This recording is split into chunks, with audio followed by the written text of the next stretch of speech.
Kami di sini ingin menampilkan sebuah drama yang berjudul Batu Menangis.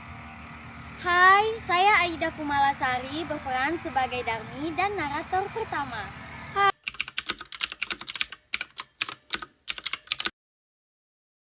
Hai, saya Rinda Meilani berperan sebagai ibunya Darmi.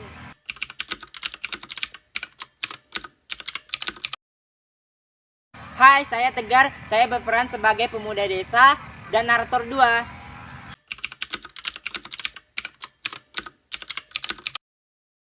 Hai, saya Elika Tutriswani sebagai gadis desa.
Legenda Batu Menangis, cerita rakyat Kalimantan.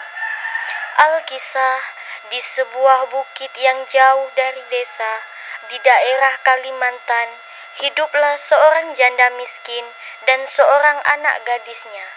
Anak janda itu bernama Darmi. Rupanya sangat cantik jelita, namun sayang, ia mempunyai perilaku yang amat buruk. Gadis itu amat pemalas, tak pernah membantu ibunya melakukan pekerjaan-pekerjaan rumah. Kerjanya hanya bersolek setiap hari. Segala permintaannya harus dituruti. Setiap kali ia meminta sesuatu kepada ibunya harus dikabulkan, tanpa memperdulikan keadaan ibunya yang miskin. Setiap hari harus membanting tulang mencari sesuap nasi. Suatu hari, seperti biasa, gadis itu mengurung dirinya di dalam kamarnya. Ia tak mau matahari merusak kulitnya. Ia enggan debu-debu mengotori wajahnya.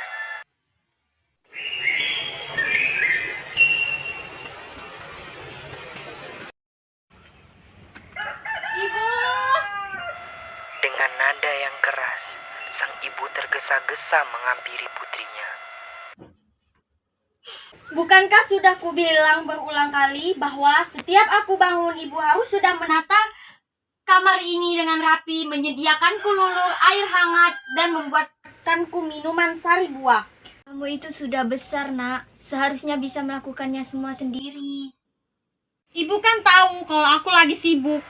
Sang ibu hanya mengelus dada, hatinya gelisah. Kesibukan mempercantik diri, hanya itulah yang selalu dilakukan putrinya yang pemalas itu. Matahari mulai memancarkan sinarnya. Sang ibu mulai bersiap-siap untuk berangkat ke sawah untuk bekerja. Ia tidak lupa mengajak Darmi untuk membantunya di sawah. Darmi, ayo bantu ibu ke sawah.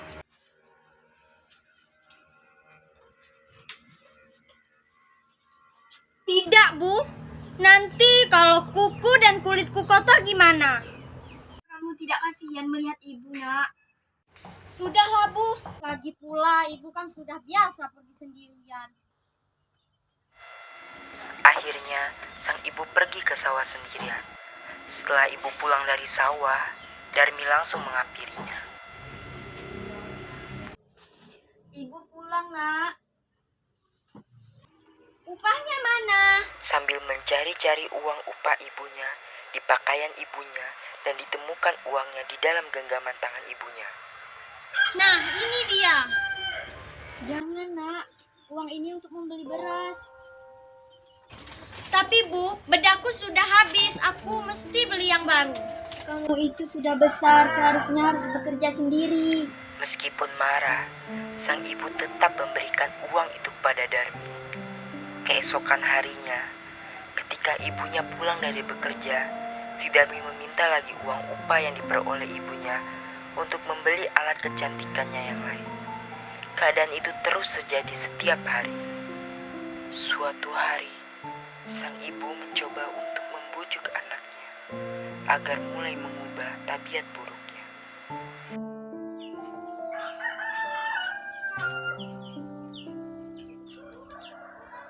Bu, mana uangnya? Nak, coba kamu bantu ibu ke sawah. Apaan sih, Bu? Ibu kan sudah tua. Kalau ibu dipanggil Tuhan, maka ibu tidak khawatir lagi. Engkau bisa mengurusi dirimu sendiri. Sibuk melentikkan kukunya. Siapa suruh jadi orang miskin? Lagi pula aku tidak pernah minta untuk kamu menjadi ibuku. Ketus sang gadis. Ibu pun sedih mendengar ucapan yang terlontar dari mulut anaknya sendiri.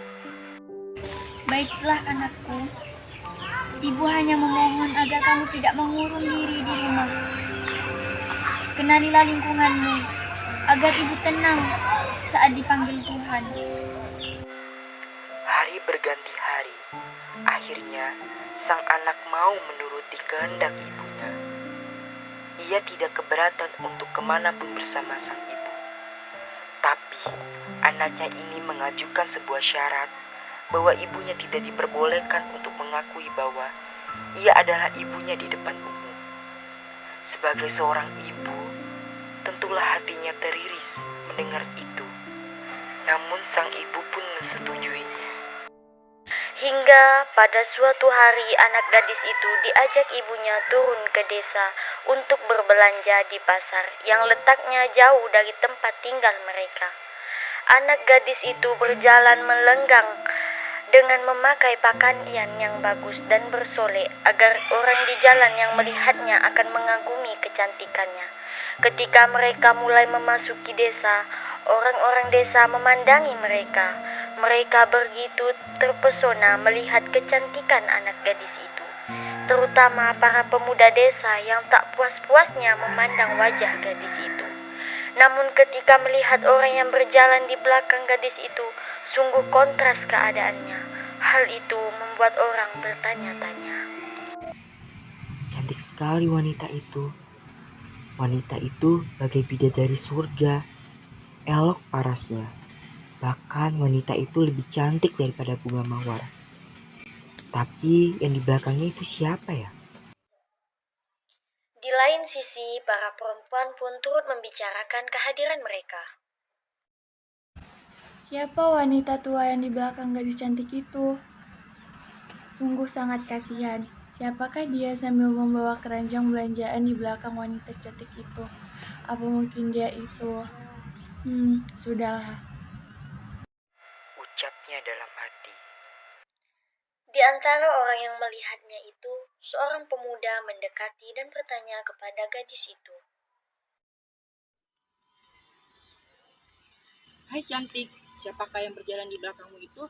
Apakah itu ibumu? Bukan. Dia adalah budakku.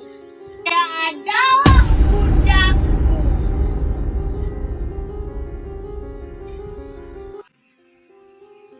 Hai wanita cantik, yakin itu bukan ibumu? Bukan. Sudah kubilang, dia budakku. Pergi budakku.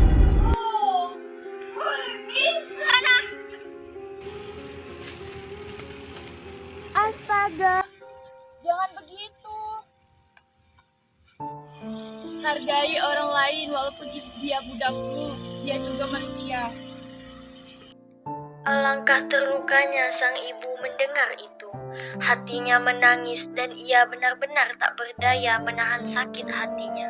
Ia berbisik dan memohon kepada Tuhan. Akhirnya si ibu pun berdoa.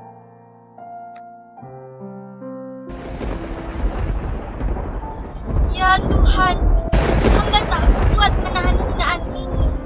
Anak kandung hamba begitu teganya memperlakukan diri hamba sedemikian rupa. Ya Tuhan, hukumlah anak hamba atas durhakanya ini. Hukumlah dia. Atas kekuasaan Tuhan Yang Maha Esa, perlahan-lahan tubuh gadis durhaka itu berubah menjadi batu. Perubahan itu dimulai dari kaki. Ketika perubahan itu telah mencapai setengah badan, anak gadis itu menangis, memohon ampun pada ibunya. Oh ibu, ampunilah anakmu ini. Ampunilah atas kedurhakaan anakmu ini, ibu. Maafkan ibu, nak. Ibu.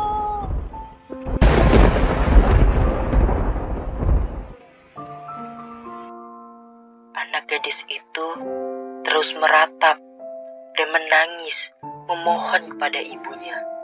Akan tetapi, semuanya telah terlambat. Seluruh tubuh gadis itu akhirnya berubah menjadi batu. Sekalipun menjadi batu, namun orang dapat melihat bahwa kedua matanya masih menitikkan air mata, seperti sedang menangis. Oleh karena itu, batu yang berasal dari gadis yang mendapatkan kutukan ibunya itu disebut batu menangis. Pesan moral yang terkandung dalam cerita ini adalah janganlah durhaka kepada orang tua, terutama kepada ibu, karena beliaulah yang telah mengandung kita dengan kasih sayang dan melahirkan kita dengan penuh pengorbanan, menjaga, mengasuhnya, serta mendidik dan membesarkan kita. Jangan pernah kita menyakiti hati orang tua kita, baik itu melalui lisan maupun tindakan. Jangan gunakan ketajaman lidahmu pada ibu yang mengajarimu berbicara. Hormati dan sayangi orang tuamu, karena tanpa mereka, kamu bukanlah siapa-siapa. Ingatlah bahwa surga itu berada di bawah telapak kaki ibu. Sekian drama dari kami. Wassalamualaikum warahmatullahi wabarakatuh. Dadah. Astaga, ya apa? Astaga, Jangan begitu. jangan begitu. Gitu. Iya. Jangan begitu. Ulang-ulang HP-nya jatuh lah. Kayak benar tiba-tiba ada HP. Macam mana?